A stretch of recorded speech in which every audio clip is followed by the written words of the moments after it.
Congratulations, you made it to the Exfil. You can sit back and relax, unpack your bags, and we hope you enjoy the show.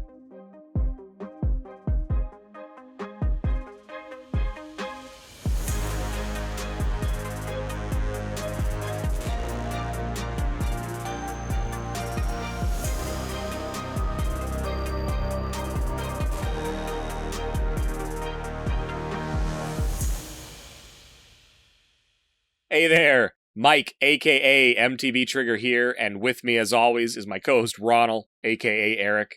If you're brand new, welcome. This is an Escape From Tarkov podcast where we talk about all things EFT, and our goal is to get better at the game, and we hope you come along with us for that journey. And it is going to be a journey. We're kind of starting a new one today, not sure where it's going to take us, but this is going to be the beginning of a series that we've talked about, and we're going to start with what Ronald's about to tell us about. So what do we got this week, man?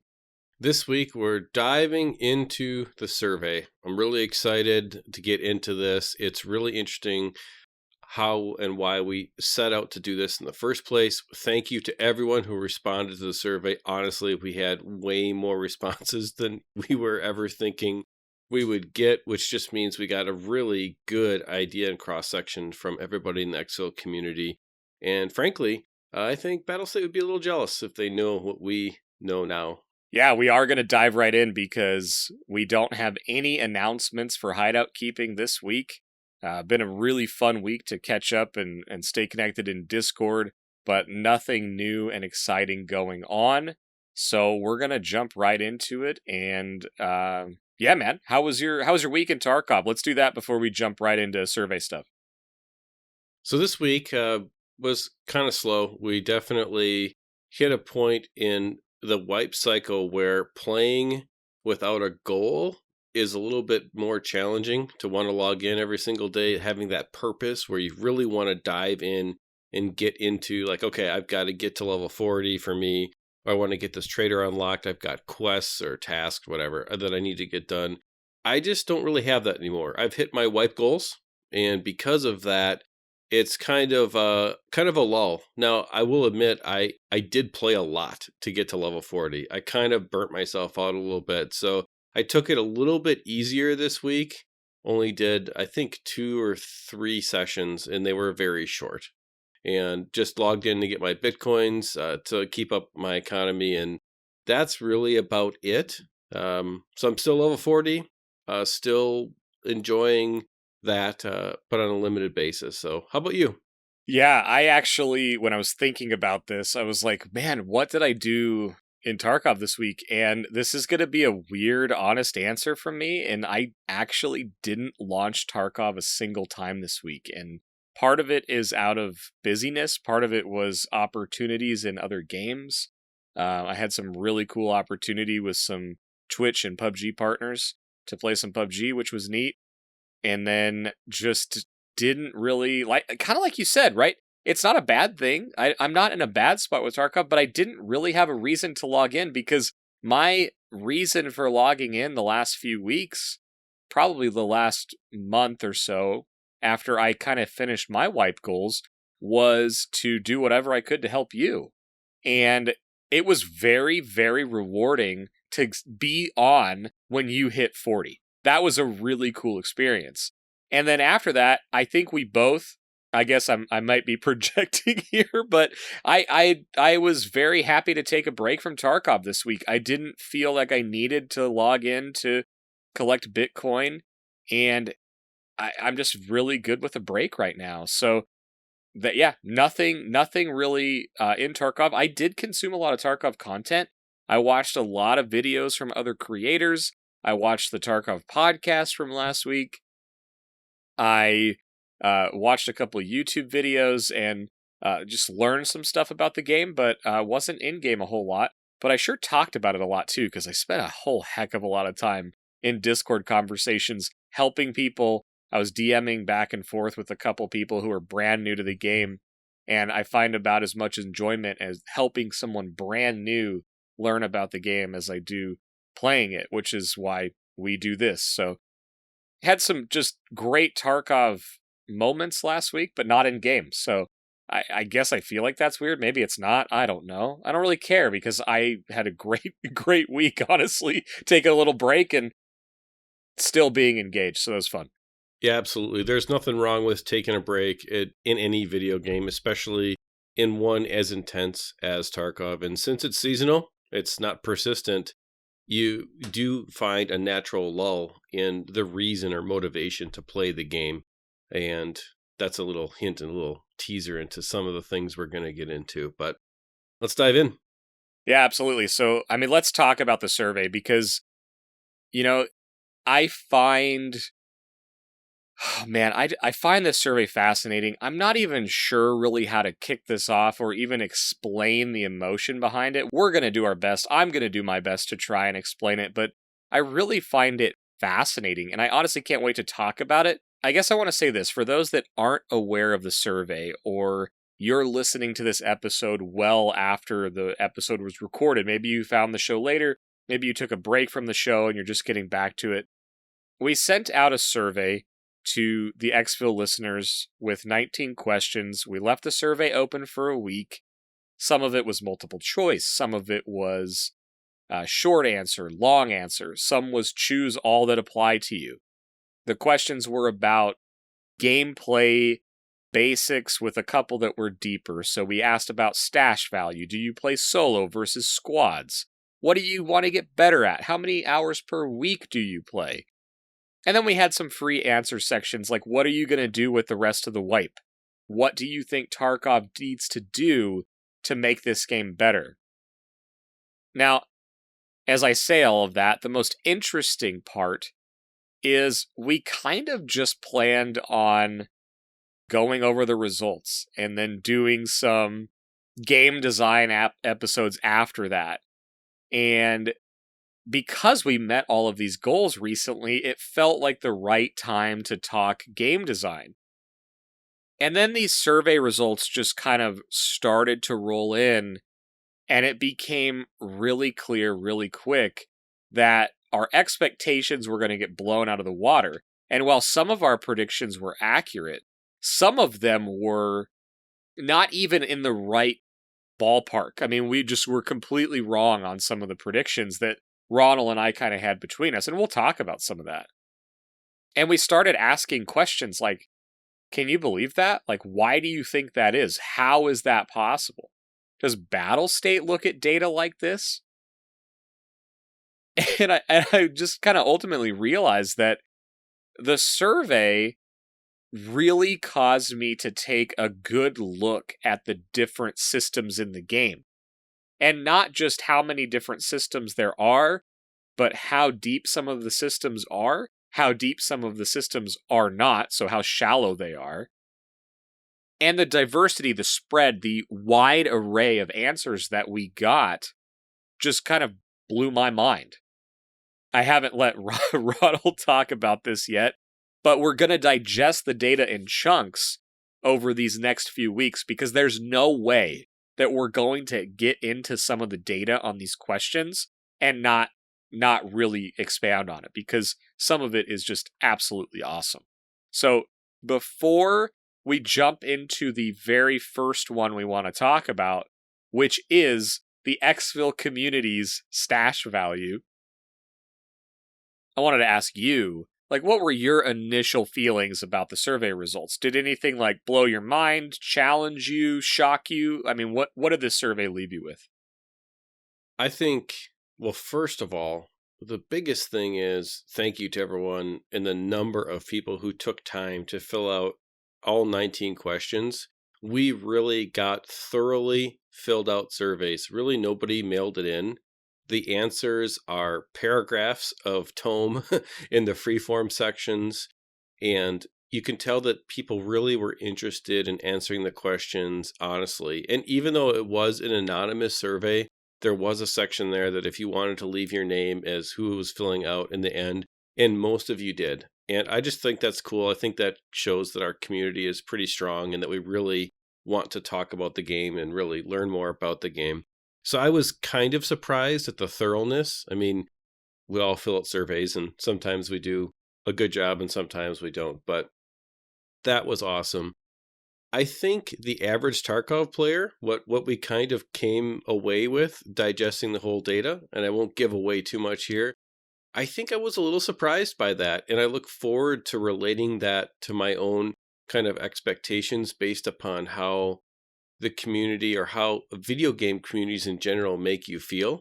And I look forward to getting into that in each section that we go over, because I think it's an important point to make. The average Tarkov player definitely is interesting. But I think the most impactful thing, really, probably for both of us, and you can speak to this too if you'd like, but the most impactful thing was some of the comments and we're talking more than a few, were about how 2020, we all know, was a crazy year, but how impactful on a personal level the relationships that you have built in the Exfil community have been playing the game, in game and outside of game. And there was some stories in there about people who were just, either, having a rough time or, just not, dealing with 2020 and all the challenges that it had, and how playing Tarkov and hanging out with people in the Exfil community really made that time go a little bit easier. And, at the end of the day, we're talking about a video game. We're talking about something we all enjoy, but the people aspect of it really was impactful. And I just think that is very cool, because to us, that is the most important thing, right? We do this because we want to have a positive community, want to have a community that is a great place to spend your free time, and where you can enjoy hanging out with other like-minded people. And just reading some of those stories was incredible. And obviously we're going to keep those anonymous. We're not going to talk about that because some of them were very personal. And I just think it's just cool. And I wanted to just say that for me, it's funny that the most impactful thing was that, and not necessarily a particular stat or a particular level of something or whatever. It's just cool and reinforces the drive to want to do this and keep doing this, which we're going to keep doing this. So that's what I found. I mean, what did you think? Yeah, I can't echo that enough. I mean, that's a very loaded and really cool part of gaming for me. To come from somebody who, and this is me, I'm talking about me here. I'm somebody that, I've gamed my entire life, and a lot of times, I was a solo guy in multiplayer grinding and doing whatever. But I always had gaming as a outlet. It was a release. It was somewhere that I could just go be, right? And meet people and do that. And you don't really think about that when you're building a community, right? Because community is thrown around in the gaming world so much that it almost doesn't have any value, right? Because if you go look at how to make a YouTube channel, how to grow a Twitch channel, how to do a Facebook streaming channel, everyone says, well, you got to focus on the community. You've got to do this, that. And it almost cheapens the word. And for me, I've always looked at gaming as a community that has such a diverse and wide-reaching thing that brings people together that may not otherwise have talked, may not agree on 95% of things, but the 5% of things that they agree on in the gaming world match up so closely that they become best friends. And reading some of the comments, I'm not kidding. Ronal is not kidding. There were essays in some of these freeform sections. We're talking like paragraph upon paragraph explaining some of the data, explaining some of the connections they've made, explaining some of the sub-communities that have formed as a result of our podcast. And it is impactful, doesn't begin to describe it. You scratched the surface, and I'm digging at that scab a little bit, but it's not even close to explaining how learning about those things as a result of you and I getting on here and talking for a couple hours every week, and then the hours that go into editing it every week, but we don't talk about that anymore. It's just life for us now, but I just can't say enough that I agree about that. But some of those comments truly just resonate with what we wanted out of a community, because we believe in that word. We wanted to be different, and we believe in just how deep the word community can be. it just gave me a deep sense of appreciation in what has been created as a result of us talking for a couple hours a week. So just a sincere thank you for the honest opinions, the time that was put into that. You know, we talked ahead of time, like, who's going to spend time filling out this survey? And we're like, is it dozens? Like, are we going to get dozens? That would be really cool. An overwhelming amount of data came to us. Okay. I totally agree with you, man. This is super, super fun. I never imagined that after over a year of doing this, we would get to collect a meaningful amount of data and break it down. It's amazing. It's amazing. Yeah, one last comment, I guess. I wanted to talk about community because it's important to me, and I wanted to get it in as we're talking about kind of the real impact of some of the people side of this. I just wanted to make sure that this moment didn't pass by. The word community, you're right, is so thrown around and so used in the gaming world, mostly for the benefit of the person or the streamer or whatever. They don't really do it in a way that is for the benefit of you, the listener, the participant. There's lots of people who use their community to promote themselves and really just enriching themselves. And what we've tried to do here is create something that is for you, that's different. A different type of gaming space, more mature gaming community that's not a place that is just all about people who are in it for themselves. And what this has turned into in just a year is amazing to me. And the survey results and just the stories that we were able to read really confirmed that that's what's going on in, like you said, sub pockets of the Exfil community. And when we say the word community, I just want everyone to know that that is not something that we take lightly. We don't take it for granted for everyone is here spending your free time in the Exfil community, and we want this to be a cool place to be. And as we go forward, into 2021, and who knows where the Exfil goes, what kind of topics we'll cover, but it's all really about us. It's not just about, making the podcast, whatever. So I just think it was really cool, and it was really awesome to read how that's developing. So I just didn't want that to pass. And now we can maybe get into some lighter stuff, because there definitely was some funny stuff. And what do we got? Yeah, well, it's the next step, right? When you observe and see and make real friendships in within a community or just in general, I think one of the best indicators that has been successful is for people to poke fun at each other, right? And just make jokes and send those jabs across the table. And so, like you said, there was a lot of people that told us who they were, which was really cool. But one of the funniest things that kept coming up over and over in this survey was people were telling us who they were not. It's not, they weren't telling us who they were, but there were dozens of cases of people saying, this is not insert name here. So these inside jokes that we aren't even quite aware of were hilarious. And I think it was done in the event that we release the data. Unfortunately, the way we set this thing up, there's no way for us to release it in a non-anonymous way. If we do stuff like this going forward, we can do better on the survey, but this was the first shot at it and it just exploded.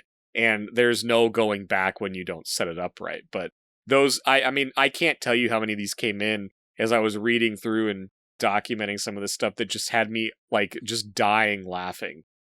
Just because of the jokes and just the jabs that were being shot in that final paragraph. It was absolutely hilarious, and we had comments come in where we asked to do the kill death calculation and the PMC kill death calculation, and people somebody responded, "Sorry, I'm bad at math." Unwilling to do the calculation, right? So that stuff was just amazing.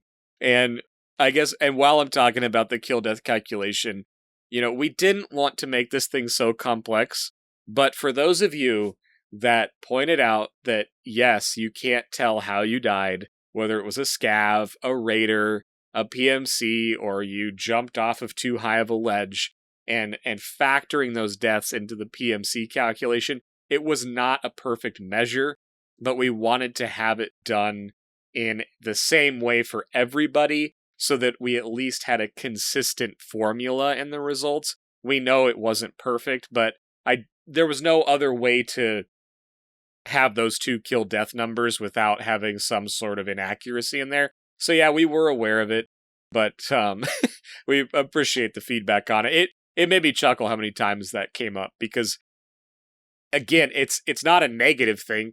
It's people, you guys were passionate enough about it to want to give the right data.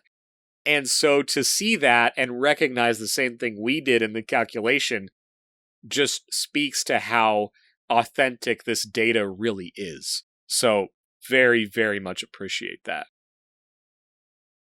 And I guess the last light thing that, that I wanted to bring up was we talked about the essays we got, but the final section that was freeform was absolutely fascinating because I learned about playstyles that I wasn't even aware of. We have pockets, segments of gamers that they may not even know each other, but we had multiple people talk about how they are ethical players.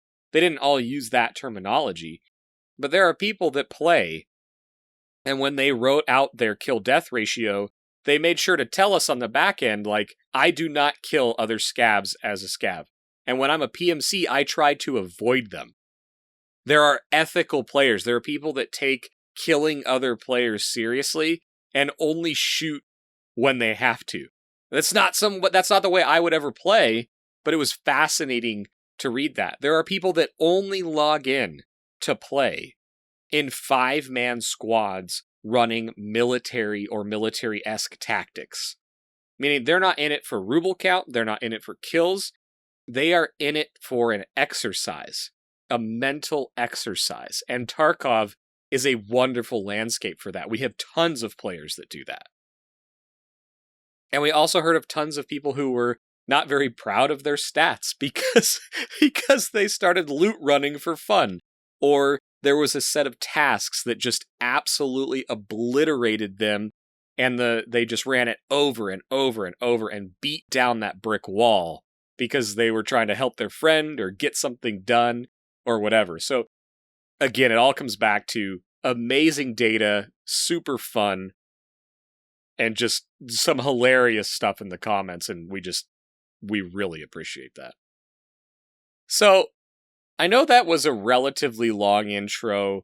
We wanted to say thanks because the amount of time represented in the surveys we received and the effort that was put in is an extraordinary amount of time that you all put in for us to be able to look at this stuff. So again, we do that because I wanted to say thank you. But we want to jump into stash value, right? And this is one question of the 19.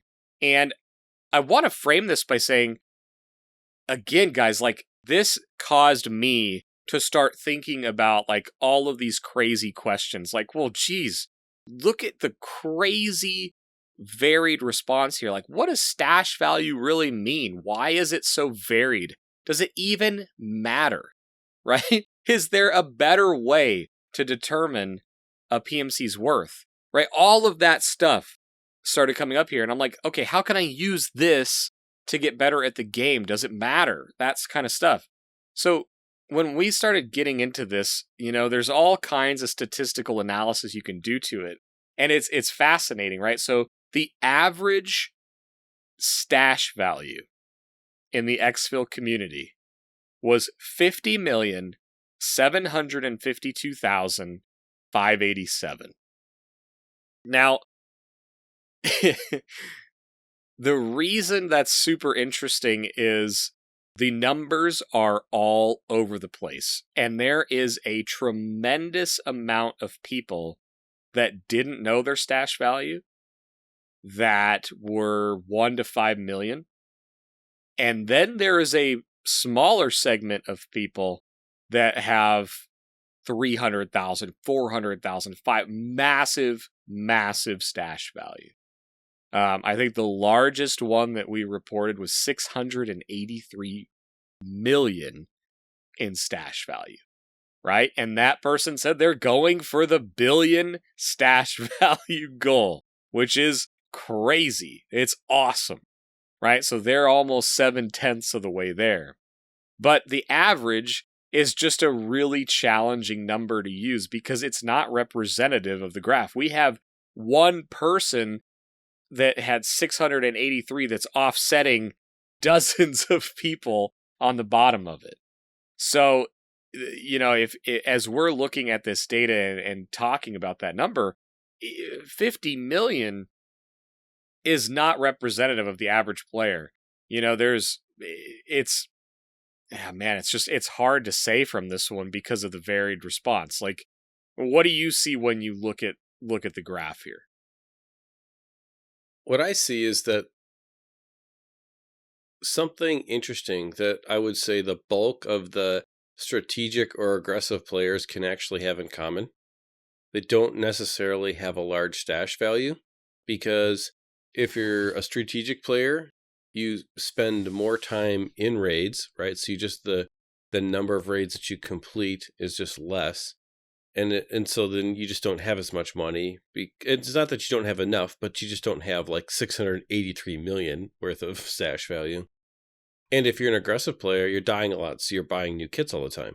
So it's kind of interesting. That is one piece of data point where there might be some commonality across all the different ways that people play. And I think that's partially the reason why it was weighted so much in that 1 to like 20 million area. Now, like you said, we had some that threw the average up to 50, but if you did an analysis of really the bulk and cut away the top 10 and the bottom 10, it really landed somewhere in the 20 million range. And because of that, I think it's really interesting that stash value doesn't necessarily correspond to one type of playstyle. That'd be my first observation. What do you think about that? Yeah, I agree with that. It was actually all over the board. And it's not a perfect slice of the player base. It's not like we took 100 PvPers, 100 people that were strategic. We don't have that here. But the stash value is all over the place. And a lot of that was represented in the data at the end, where someone said, my goal is to keep as few items in my stash as possible. I try to use every piece of gear I get or sell everything. And so I just focus on having liquid rubles. And so their stash value was largely liquid and the stash was empty. We had other people that just weren't motivated to play this wipe. They started and finished and they've played in 3 or 4 previous wipes. So they played for the first couple weeks and then it just wasn't interesting anymore. And so their stash value is what it was 3 months ago, right? So stash value, what does it mean? It can mean something radically different to different players. The number of people that said they don't care was also extraordinarily high, and I'm kind of in that boat. It's one of those things that someone asks you, like, "What's your stash value?" And it's like, okay. What did you find? What's in your case? Why are you asking? Because I look at mine, and mine is not that high because of the way that Tarkov values cases, right? I value cases higher than the stash value calculation. I can guarantee that because of my stash value number, which is, I think, 106 million. And I don't know. I don't, again, based on this, it's slightly higher than the average, but those cases, if they were sold, are worth way more than 106 million in just the cases.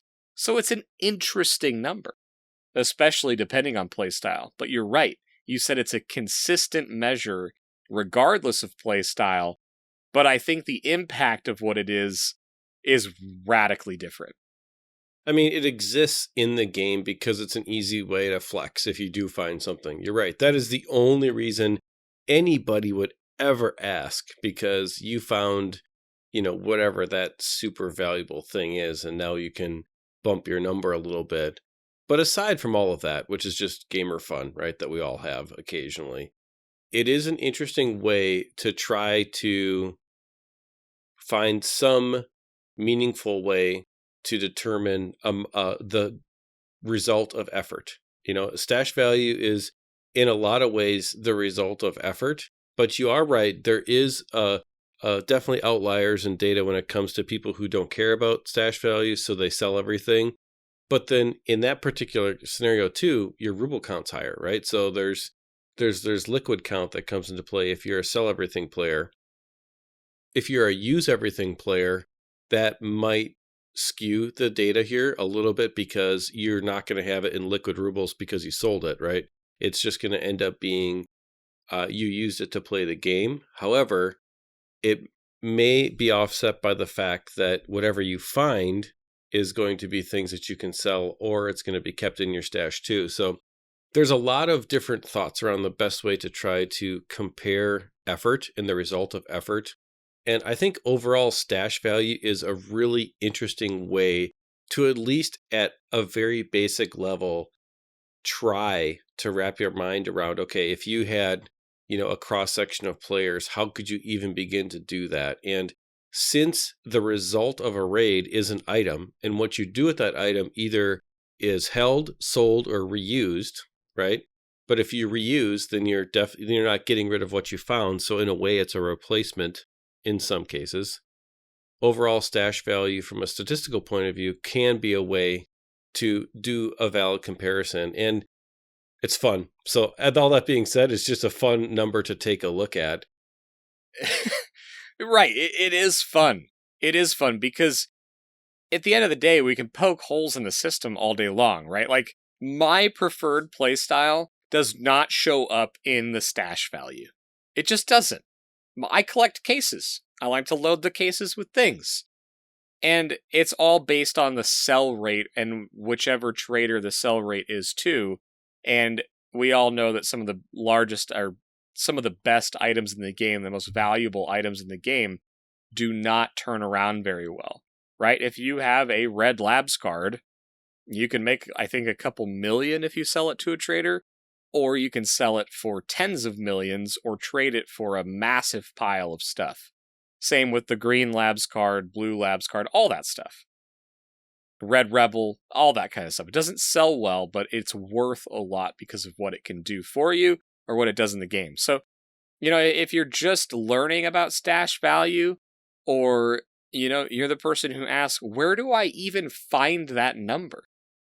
Right? It's in your character screen, it's under the summary, and there's a one tiny little item that in theory totals up the value of all the items in your stash plus your liquid currency.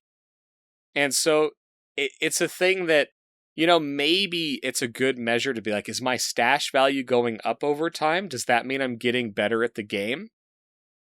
And that's where I start to get the boundary line. The boundary line of, I don't know if that's the case, because you could just scav run and gain gear over and over and over, and that stash value number is going to keep rising. So I think too heavy focus on just this stat for your own benefit, or when comparing it to people, when you don't take anything else into account, it's not a great number for that, because there's ways you can kind of make it go up and make it go up artificially as well, but more playtime is going to do that anyway. So anyway, yeah, I agree with what you said there. I wanted to put that in because it's not, depending on your playstyle, mine's one of them. It's not a great number to be looking at because mine regularly goes way down when I get a new case. Which is pretty frequent until you end up with more cases than anybody should ever have. No. Plenty of room in the stash for more cases. It's really interesting because you are right about how when you pull items out of a raid, it can really affect your stash value, right? Because if you end up selling them or trading those items to the traders, maybe not selling them, but trading them for a trade, right? So you're getting a different item, which the value is skewed because it's not based on flea market or market values. It's based on whatever the trader pays for it.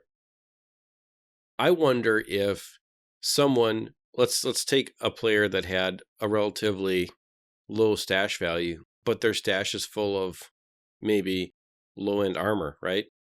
And maybe just medium guns versus, I mean, that's what they like to use.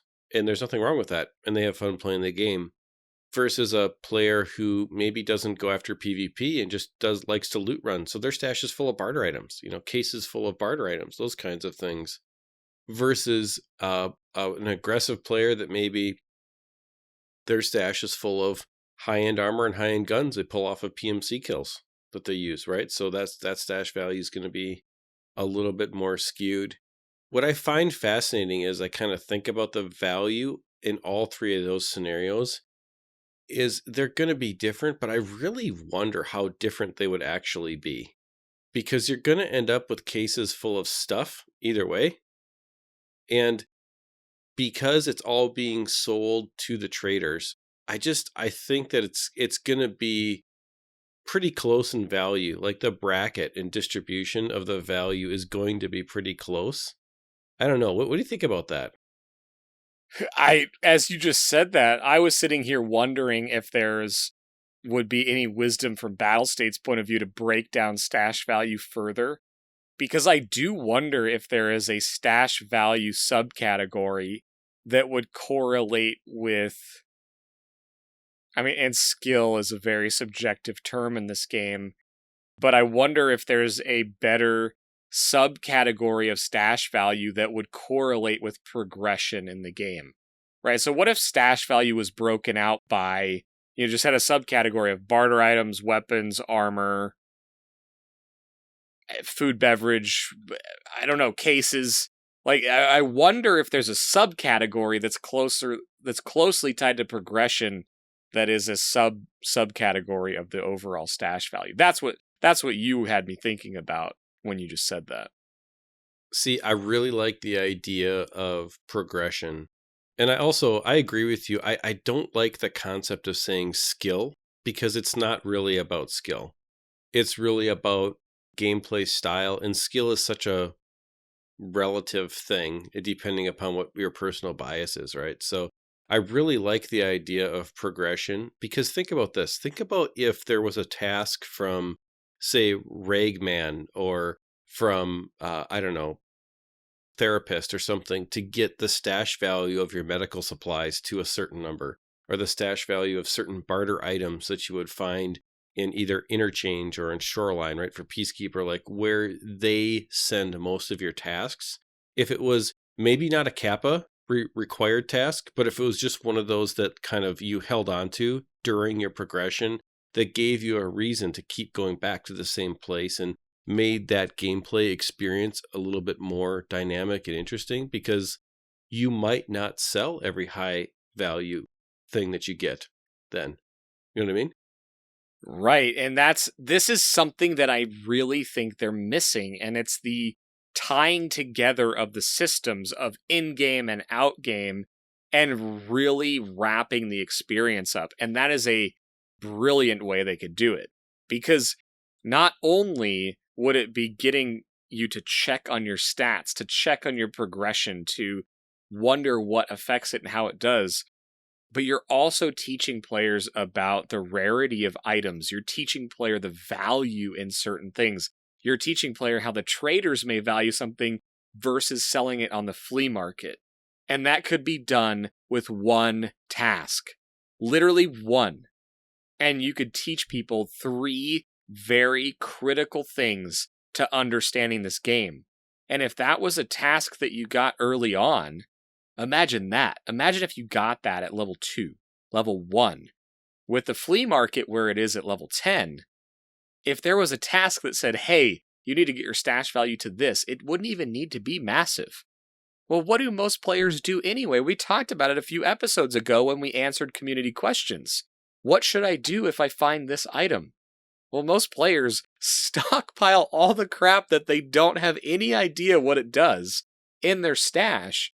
But if you focus their attention to what it's doing to their stash value, and then you let them complete a task for it and get some experience for their hoarding tendencies, that's a great system. I love that. right? And that's a really interesting way this could go. What if, imagine this, let's dream some Tarkov for a second here. What if the flea market wasn't tied to a level unlock? What if it was tied to a separate progression of stash value tasks that was designed to teach you the value of items in a small but meaningful way? And if you got through it by level 3, that's fine. But if it took you to level 15 to get through it, it wouldn't be designed to do that, but that would be fine as well. But the goal would be so that it would teach you what you needed to keep, what you needed to get rid of. And along the way, it would say, because I'm not a fan personally, so this is just Ronald's opinion. I'm not a fan of quests that are like kill 100 times. I just, so it takes you months to get one thing knocked off your log. I like getting things knocked off the task list. So instead of kill 100 times, I would break that up. So instead of having one quest to say, get your stash value to X value, I would have maybe 5 quests in progression that would teach a different part of the economy system along the way. And it would be be under the umbrella theme of stash value. So like, for example, I'm just making this up as I go along. Let's say you have interchange, for an example. There's lots of barter items on interchange. So you're going to find a lot of things there and you don't know what to keep, right? Because until level 10, and if you don't have EOD, your stash is just stuffed. And you're just totally right. We get people sending us screenshots all the time. What do I keep? I don't have any room. I have no idea what to do. Instead of having that be the way that everyone plays until the flea market's unlocked, what if you had 4 or 5 tasks that taught you the value of barter items along the way and then introduced you into the stats system of Tarkov in your overall screen, and they started to break out the value of these different subsections of barter items, armor, guns, those kinds of things, and maybe even broke out the barter items by what the traders specialize in. So the quests were designed to get you to understand what the traders specialize in buying, because people don't know where to sell things, right? So it's like, we get these questions all the time. Should I sell it to fence? No, don't sell anything to fence, right?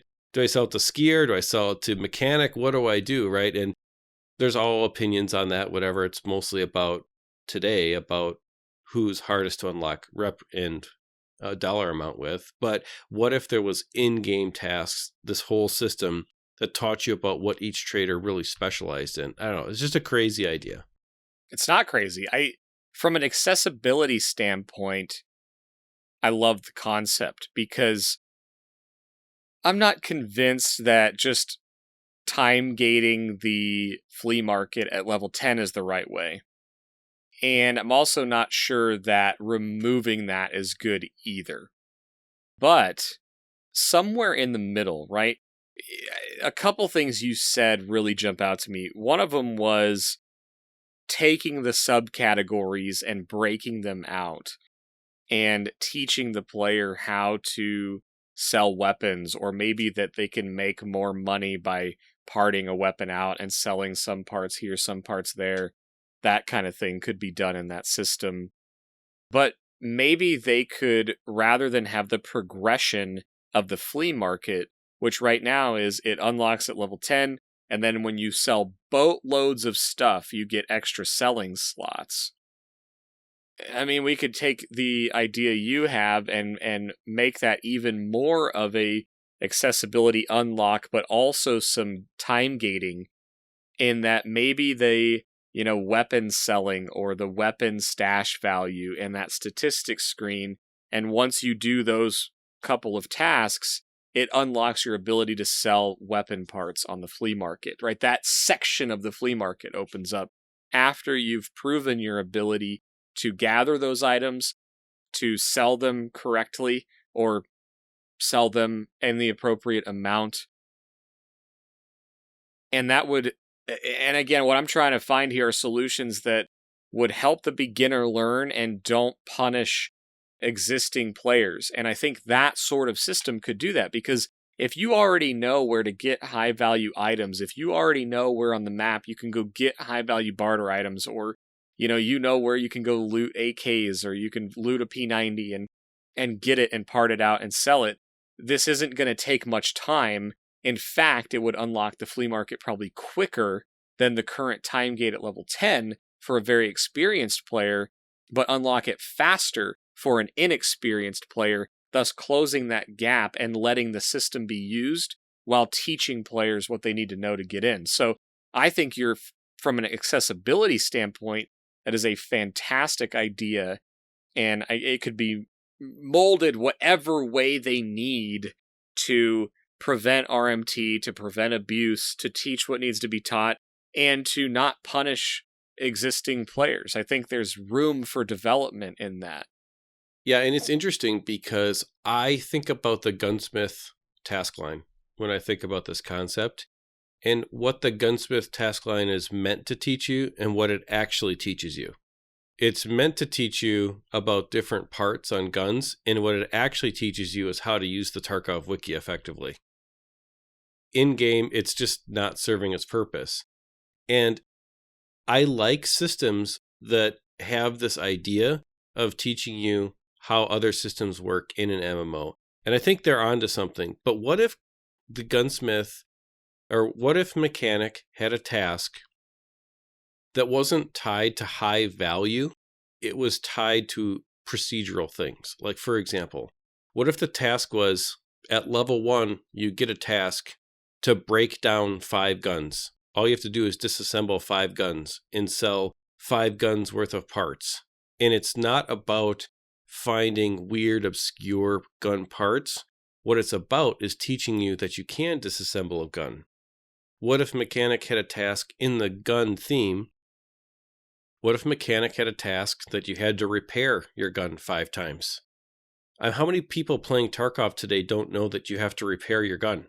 I bet you there's a ton of them, right? How many people know that after about 500 to 1,000 rounds, somewhere in there, through a gun, it's going to be wildly inaccurate, and you have no idea that that's even a thing in Tarkov? And what if the task system was not meant to punish existing players? Like, I really like that you said that, because tasks like this should not be things that existing players find so inconvenient that the game is not fun.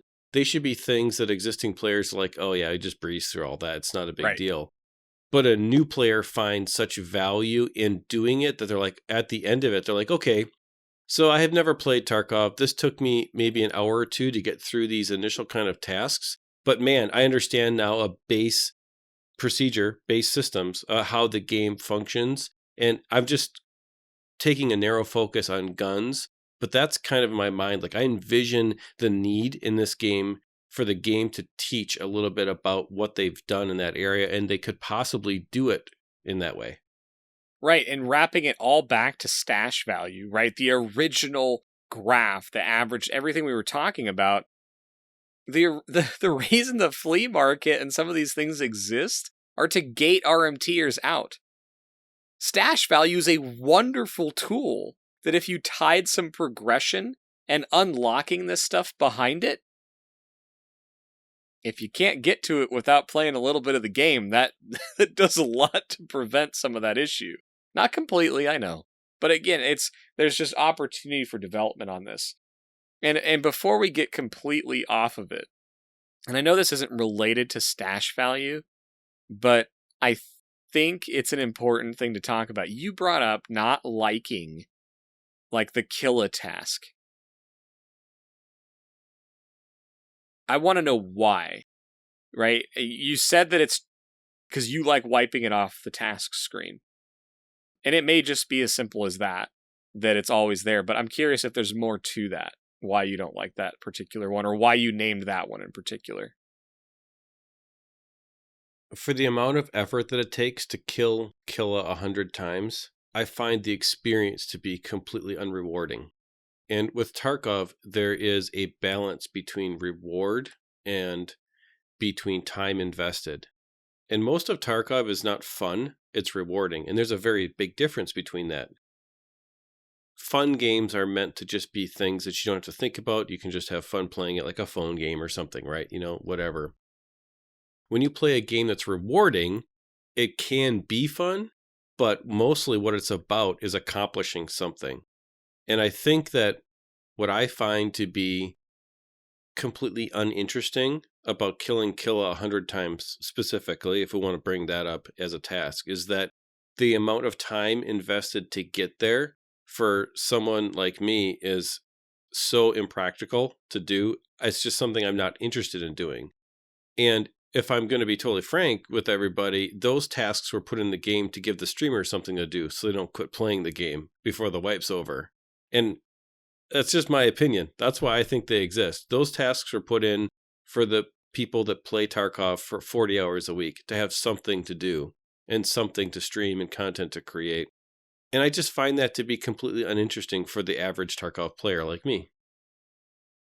I think you're probably right on why they initially got developed. The reason I asked it was because I think it's a simple solution in my mind, and I welcome holes being poked in it by anybody. But I look at that kill a task as something that, to be honest with you, I have the time where I could go after that. But that would completely negate my ability to play other games, to edit videos, to create guides, right? So even as someone, you and I create, that represents a huge pocket of time that would take weeks and weeks and weeks to do. And I don't think it's a bad thing. I actually think that the kill a task being in the game is a really good thing. I think it's just slightly misrepresented, and it should have its own tab, and there should be a tab for achievements. And we've talked about that before, but that one in particular, when you said it, it came up, and I'm like, it's an achievement task, right? And you put it in a task log, and it sits there, and you're right. There's a lot of people that are going to get that, and they're never going to complete it because it is an achievement. It's not a task. It's an achievement. It has a reward tied to it. There's some prestige with it. And I think from that standpoint, it's a phenomenal thing to put in the game. But what I'd like to see them do with that is, rather than putting in the task list, put that into an achievement list and make the achievement list persistent. Meaning, wipe to wipe to wipe, the achievement list goes on. Because you talked about the difference between rewarding and fun. Having tiered achievements, kill Killa once, kill Killa 10 times, kill Killa 100 times, kill Killa 1,000 times. If they put an achievement tab and that just kept tracking over time, and then 6 wipes from now, all of a sudden you got the achievement pop up that you killed Killa 100 times, and you can now wear the upper suit of his tracksuit in any wipe from now and forever. That is a persistent tracker that could take a seasonal game right now and make it somewhat persistent going forward. And again, you don't punish the players that have already done it because they would get credit towards it for how many times they've done it. And you give something for somebody who plays this game till level 25 each wipe and spends just a few hours a week playing, something that they could actually work towards over time and get that sense of fun, get that sense of accomplishment.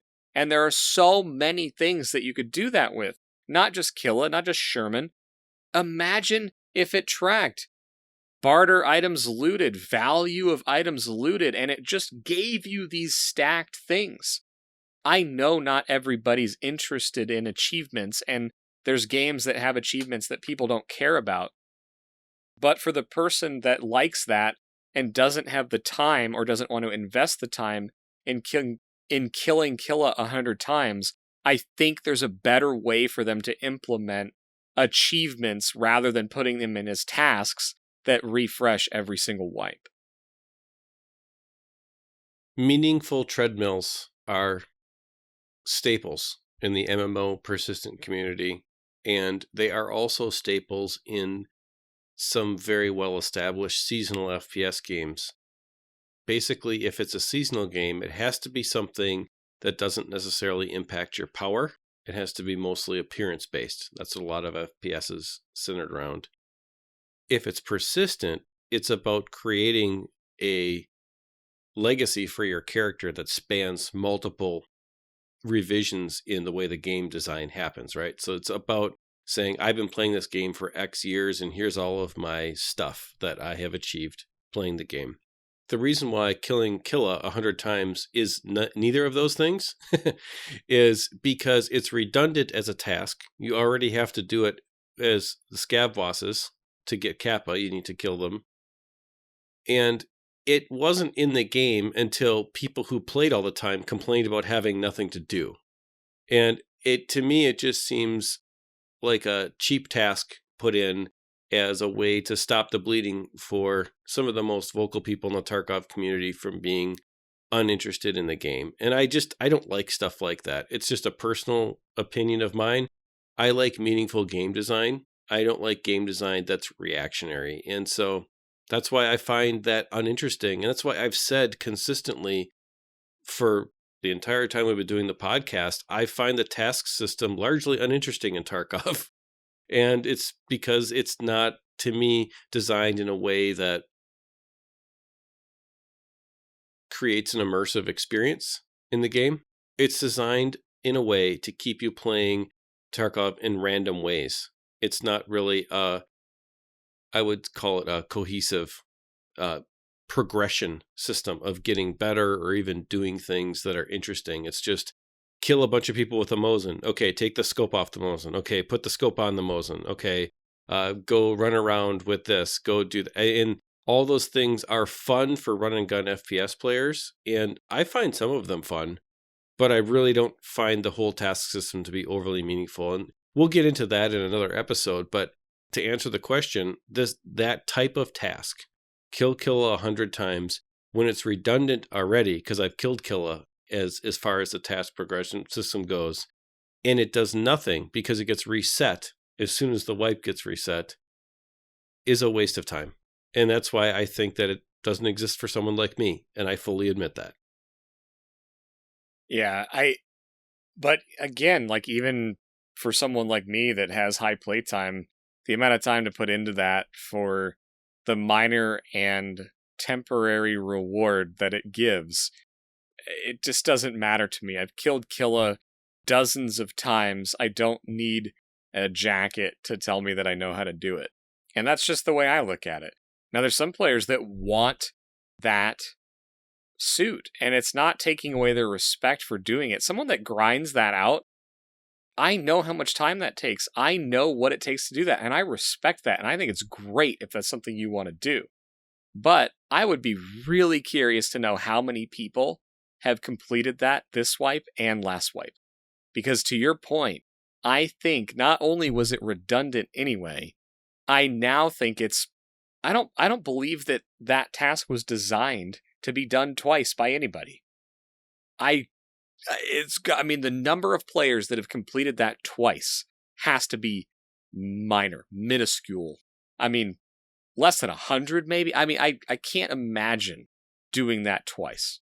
And that's why I think it's an achievement. I think it was designed to be done one time, right? And this is where this whole thing goes, right? We're talking about stash value, right? Do you guys see how challenging this is? Like, we started with one stupid graph. And it's not stupid. I'm just saying, like, this is what happens to us. We start talking about one thing, and it's like we get everywhere. And that's why it turns into game design, because we're talking about achievements and whatever else. But my point in saying that is, it feels to me like they added that in the game with a persistency in mind. And that's why I like it, because I want this game to be persistent. They designed that to be done once, whether it's a task or an achievement, and that suggests persistency, which is why I like the task. I don't like doing it right now because the game isn't persistent. There's nothing carrying over unless I record it, take a screenshot of it, tell 50 people about it, whatever, right? And so the current iteration of it, not a big fan. I respect it for those who've done it, but to me it says they have designed that task to be done once, for it to not be redundant, so that when you get it done, you check it off and you never do it again. And that's what I want. I want persistency out of this game. So I like it and I don't, all at the same time. Thank you, Stash Value, for making me think about all this.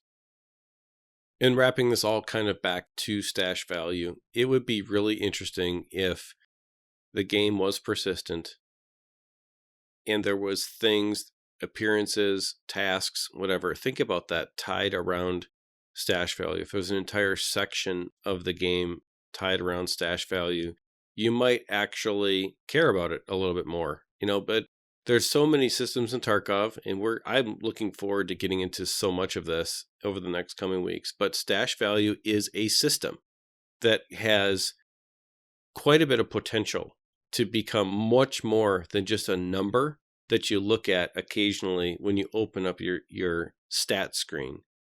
And I think that if Battlestate can start to focus on systems and focus on what could be done and how it affects every type of player, stash value could be used to create play design, game design, really, that could be very meaningful and engaging. And it could be done in ways like we just scratched the surface of some of the crazy ideas we had in this hour that we have, to talk about this particular topic. I'm excited to get into future topics. And I'm really excited that stash value made me think about Tarkov in a very meaningful way. Yeah, I agree. And it's like, now my brain's just moving, right? So I'll leave you with the thought. I'm not going to flesh it out. And if anybody wants to chime in on these things, make sure you do it in the feedback sections or the description or the comments. But the last thing you said there made me think about just developing stash value a little further, not only breaking it down in subcategory, but what if we had things like stash value gained by hideout crafts, stash value gained by bartering, by doing trades, stash value gained from scavs, stash value gained from PMC raids. Just simply expanding this could give so much insight into playstyle and to help a player look at what they're doing and what's creating the money flow, right? For somebody who's gaining most of their stash value through scavving, if it's shown in your screen, you may decide to change your path, or you may like that. You may realize you're really good at scav running to get your money, and that's okay. That's how I got my hideout maxed this wipe really fast, was my scav. So anyway, really fun conversation. As we continue to unpack more of these, we'll also relate back to the other topics, because, when we get to survival rate and when we get to kill death ratio, some of the stash value correlations to that may be impactful in those conversations. So we're starting here very intentionally, and you'll hear anything we talk about come back up and it'll be woven in. So expect that, know it. But man, I know I know that I just sprinted and jumped over that guardrail into the Exfil, so you know what time it is. That green bar is starting to flash, which means we've just unlocked the cellar door and we're about to get out with all of that sweet, sweet Chad loot. But before we do, I want to say thank you to everybody for checking out the show. And thank you again to everyone who filled out the surveys.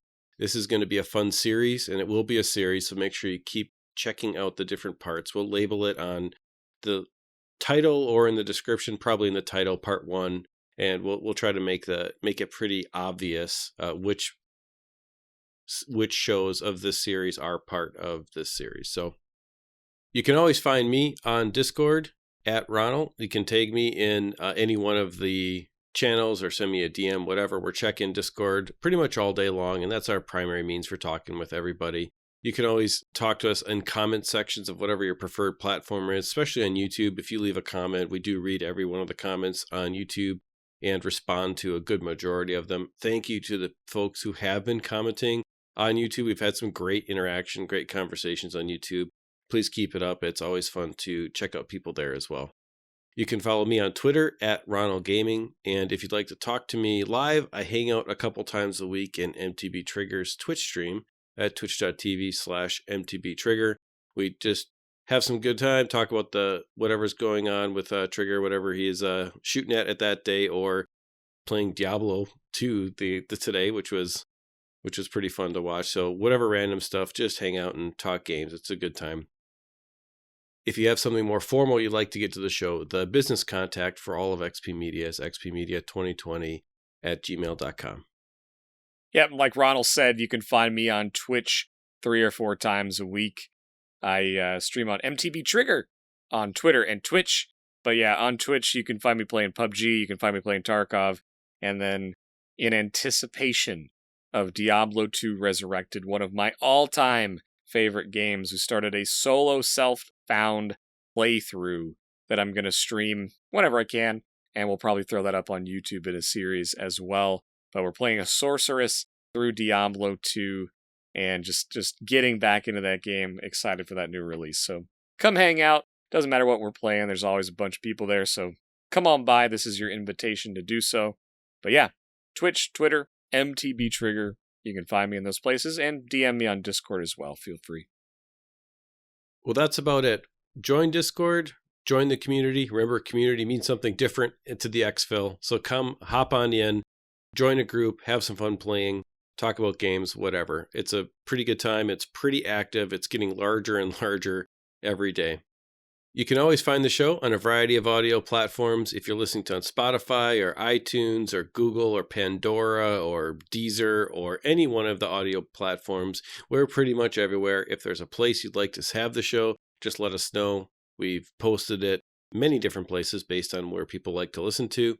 In the survey, you told us where you listen to the show. It's amazing to me how many different places podcasts are posted, but it's great that we are all there for you. If you'd like to watch the show, it is up on YouTube at youtube.com/XPMedianow. We'd love it for you to check out the YouTube channel, leave some comments, and if you like what you see, click the like button, subscribe to it, and click the notification, because occasionally we do go live with some live raids. Trigger will stream on Twitch, and I stream on YouTube, so you can see both sides of the raid at the same time. It's a pretty good time. But besides that, we look forward to getting into the rest of this series. And for the rest of this week, good luck in whatever you're doing. We hope you have a good time in all of your raids and hanging out with your friends in the Exfil Discord. We'll catch you next time. See you guys. Thank you.